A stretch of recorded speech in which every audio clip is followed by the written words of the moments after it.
The Pursuit of Happiness. Ini adalah film biografi drama Amerika Serikat tahun 2006 yang disutradarai oleh Gabriel Musino dan diproduseri oleh Will Smith, Steve Stitch, James Lasseter, Todd Black, dan Jason Blumenthal. Dibintangi oleh Will Smith sendiri, Jaden Smith, Thandie Newton, dan Dan Castellaneta, serta mendapat rating 8 dari 10 versi IMDb. The Pursuit of Happiness menceritakan perjuangan berat seorang ayah untuk mengangkat kembali derajat, martabat, dan harga dirinya. Sendirian, ia akan berusaha mati-matian untuk membahagiakan anak semata wayangnya. Ngomong-ngomong, film ini dibuat berdasarkan kisah nyata. Akan semenarik apa sih kehidupan pemeran utama dalam film ini? Kalau gitu gak banyak basa-basi lagi deh, langsung aja, yuk mau Firastis ceritain.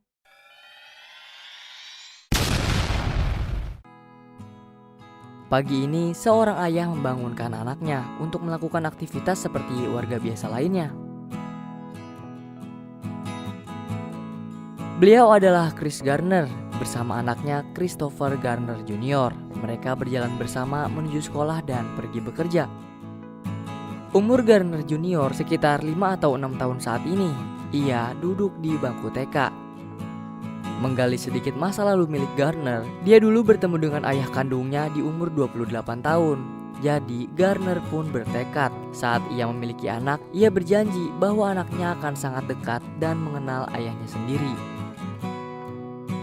Sekarang tahun 1981, Garner bersama anaknya tinggal di San Francisco.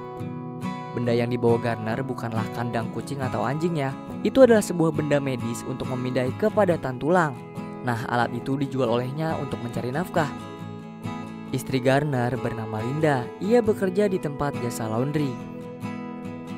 Dari rumah sakit ke rumah sakit lainnya, saat ini Garner belum menjual satupun. Sekarang tanggupan hidup keluarga mereka pun semakin banyak karena ada pajak yang harus dibayar, beserta bunga dan dendanya.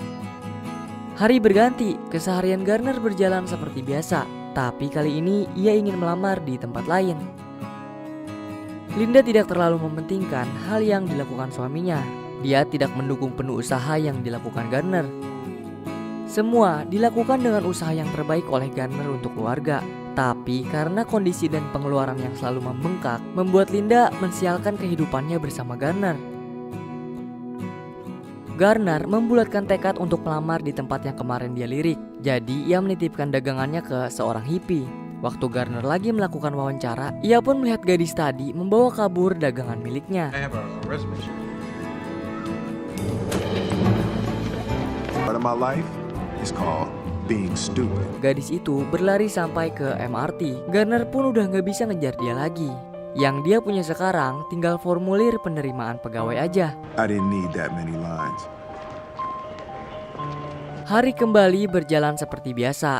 Garner dan Linda pergi bekerja. Mereka berjalan bersama sampai halte. Kemudian Garner mengantar Garner Junior ke sekolahnya. Setelah itu Garner kembali untuk menyerahkan formulir pendaftarannya. Ia berharap banyak untuk dipanggil dan bisa diwawancarai dalam pekerjaan ini. Kebetulan pada hari itu Garner ketemu lagi sama gadis maling. Gak pakai lama, ia langsung mengejar mereka. It's called running.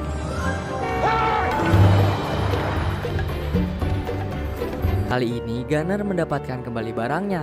Tapi masalahnya sekarang dia punya 2 benda yang harusnya dijual semuanya. Seharusnya hari ini jadi hari kebahagiaan mereka karena Garner Junior berulang tahun. Tapi Linda masih cemberut aja. Dia udah gak peduli lagi sama apa yang bakal terjadi di kehidupan mereka selanjutnya. 1 bulan berlalu sejak Garner mengajukan formulir pekerjaan. Ia kembali untuk bertemu Mr. Twistle. Mereka masuk ke dalam taksi yang sama, menuju ke tempat yang sama juga. Kemudian kebetulan banget nih, Mr. Twistle mainin Rubik yang sering dimainin sama Garner. Dan karena gak percaya kalau ada orang yang bisa menyelesaikan Rubik itu, Garner pun menunjukkan skillnya di depan Mr. Twistle.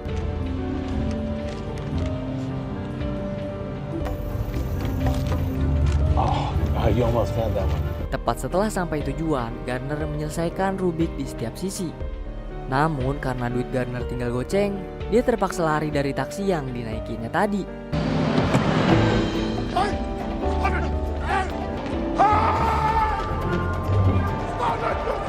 Pas masuk di MRT, pintunya ketutup. Mau gak mau, Garner gebuang dagangannya. Keadaan semakin memburuk waktu ia tahu Linda bakal pergi meninggalkan rumah. Ia udah berkemas, ditambah Garner Junior akan ikut sama Linda untuk meninggalkannya. Sesampainya Garner di rumah, ia mendapat telepon dari Mr. Twistle. Garner dipanggil buat magang. Dia juga harus menyimpan nomor telepon sekretaris Mr. Twistle. Hari ini Garner menjemput ayahnya untuk membawanya kembali pulang. Dia juga sekarang cuma punya waktu 1 minggu sampai ia dan anaknya benar-benar diusir dari kontrakan.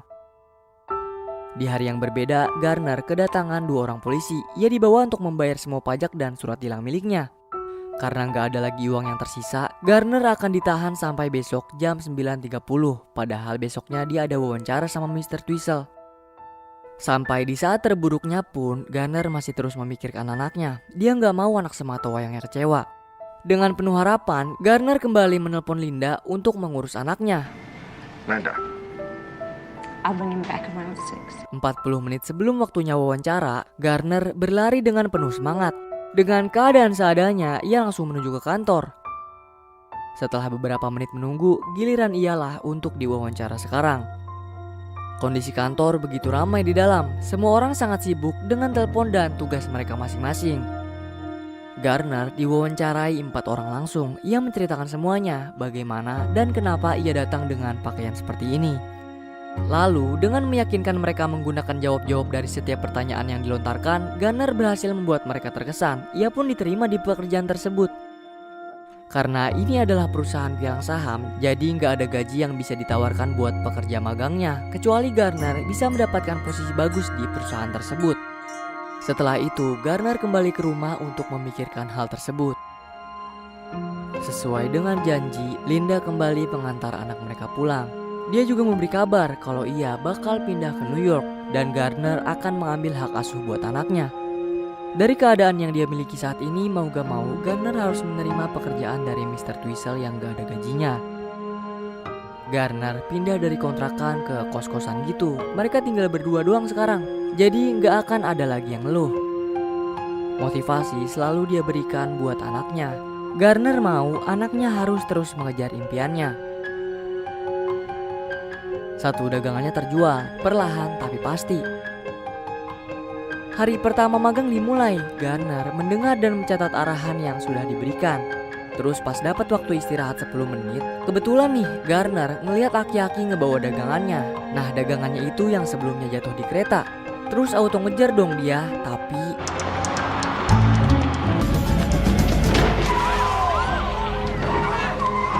What were you thinking? What are you doing? I could have killed you. beruntung kejadian itu tidak membuatnya luka parah. Namun Garner kehilangan sepatunya. Hal kayak gitu doang mah gak bakal bikin Garner nyerah. Biarpun jinjit sebelah, Garner tetap balik ke kantor buat ngelanjutin magangnya. Lihat, gak segampang itu boy buat patah semangat. Ingat, masih banyak orang yang lebih susah dan lebih bekerja keras dari kalian. Jadi jangan banyak ngeluh, lakukan yang terbaik. Kayak biasa pulang dari kantor, Garner ngejemput ayahnya. Sang anak pun sangat khawatir mendengar kejadian yang menimpa sang ayah. Setelah kejadian itu, hari-hari pun berjalan kayak biasa. Ke kantor, jadi bahan suruhan atasan. Sepulangnya, Garner harus bisa mengejar bis untuk menjemput sang anak. I'm waiting. All right, I got that for you, Ralph. I'm gonna get that for you. Garner harus bisa menghasilkan uang terbanyak untuk kantor dalam waktu 6 bulan supaya dia benar-benar dipekerjakan.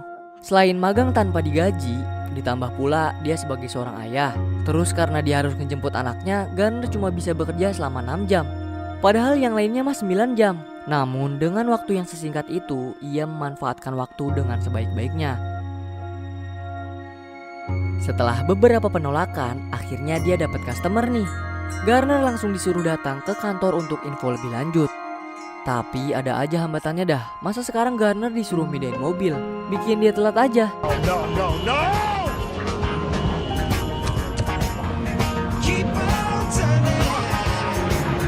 Bener aja kan, sesampainya Garner telat. Dia gagal meeting, ditambah mobil atasannya jadi kena tilang. Hari yang berat udah dilalui Garner, namun ia tetap terlihat bahagia di depan anaknya. Gak nyerah gitu aja. Keesokan harinya pagi-pagi, Garner ngajak anaknya buat langsung ngunjungin rumah kliennya yang kemarin bernama Mr. Eben. Karena udah terlanjur datang ke rumah, jadi Mr. Eben nih ngajak mereka ke pertandingan. Nah dari tempat itu, Garner jadi ikut ngobrol ke beberapa orang yang memberikan kartu pengenal mereka. 4 bulan sudah berlalu, semua dagangannya udah habis terjual. Kemudian masalah baru datang lagi ke Garner. Ia mendapat surat langsung dari kantor pelayanan pajak. Di situ ia memiliki hutang $600, sekitar 8 juta lebih lah kalau dirupiahin. Jika dalam waktu yang ditentukan Garner gak bisa bayar, pemerintah bakal ngambil langsung uang miliknya dari rekening. Garner terus merenungkan nasib sial yang selalu ia alami. Kemudian ia melihat orang yang bawa dagangan miliknya. Dengan gampang ia kembali mendapatkan barang itu. Lalu Garner mengajak anaknya untuk langsung menjualnya. Namun sayang, barangnya udah terlanjur rusak, jadi dia gak dapat apa-apa. Waktu jalan balik pulang, semua barang milik dia sama anaknya udah dikeluarin. Pintu kosannya juga dikunci dari dalam. Mereka udah gak punya pilihan lagi selain pergi dari situ. Terus dengan ngebawa barang seadanya, Garner ngajak sang anak buat terus berjalan mencari tempat tinggal sementara. Sampai di stasiun MRT, mereka masih bingung nih gak tahu mau kemana. Dagangan yang selalu dibawa Garner memang terlihat asing. Di sana, ia pun memainkan sebuah permainan mesin waktu bersama sang anak, seolah-olah mereka pindah ke zaman dinosaurus. Kemudian, Garner mengandai-andaikan toilet sebagai tempat berlindung mereka. Jadi untuk malam ini mereka akan tidur di sana. Garner selalu terjaga tiap kali ada orang yang mau menggunakan toilet. Ia menutupi kuping sang anak untuk membiarkannya tidur dengan nyenyak.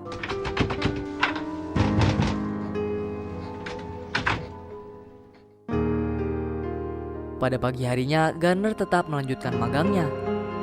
Sepulang dari sana, ia membawa anaknya ke penampungan gelandangan. Meski mendapat beberapa masalah, beruntung untuk malam ini ia bisa mendapatkan tempat untuk tidur.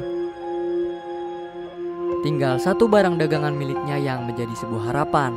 Garner akan berusaha memperbaiki barang itu untuk bisa kembali dijual. Habis ngebenerin, Garner kembali belajar buat magang besok. Hari ini Garner mendapatkan klien. Ia juga menjemput anaknya dan pulang bersama ke rumah penampungan. Tibalah hari ujian terakhir Garner. Dan dari semua yang udah ia lakuin, hari ini adalah penentuannya.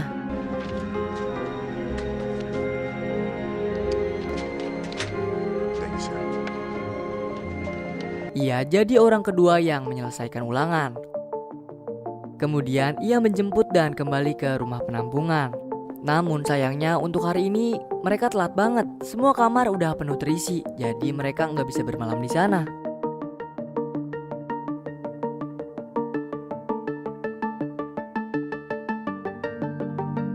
Apapun ia lakukan, sampai-sampai Garner juga rela menjual darahnya untuk $20. Gak sia-sia dia berusaha keras, dagangannya berhasil dibetulin dan udah kembali normal.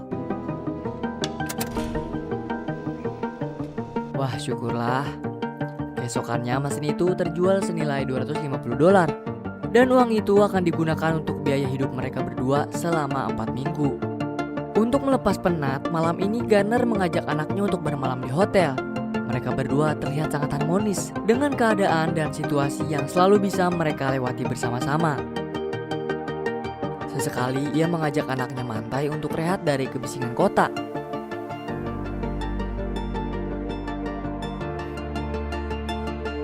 Lalu ia kembali beraktivitas lagi. Ia telah memasukkan 31 nama rekening ke kantornya. Dan hal itu adalah sebuah pencapaian yang luar biasa. Perjuangan tidak mengkhianati hasil. Hari ini Garner dipanggil ke kantor pimpinan untuk pengangkatan pegawai baru. Ia diterima bekerja bersama mereka dan menjadi satu-satunya yang diterima dari 20 orang yang telah dites. Would you like that, Chris? Yes, sir. Welcome. Good luck, Chris. Dengan perasaan senang, Garner langsung keluar dari kantor. Perasaan bahagia menyelimuti seluruh tubuhnya. Perasaan itu membuat gemetar tidak berhenti. Pencapaian yang sangat luar biasa. Mungkin ini semua bentuk dari sebuah keadilan Tuhan yang tidak kita ketahui.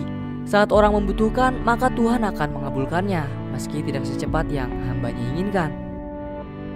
Garner buru-buru pengen ngabarin buah hatinya, karena ini semua ia lakukan buat siapa lagi kalau bukan buat Garner Junior. 6 tahun setelah keberhasilannya, Christopher Garner mendirikan perusahaannya sendiri. Hari-hari terus ia lakukan seperti biasa bersama sang anak. Namun bedanya saat ini ia sudah terlalu kaya untuk tinggal di penampungan. Kemudian film pun selesai.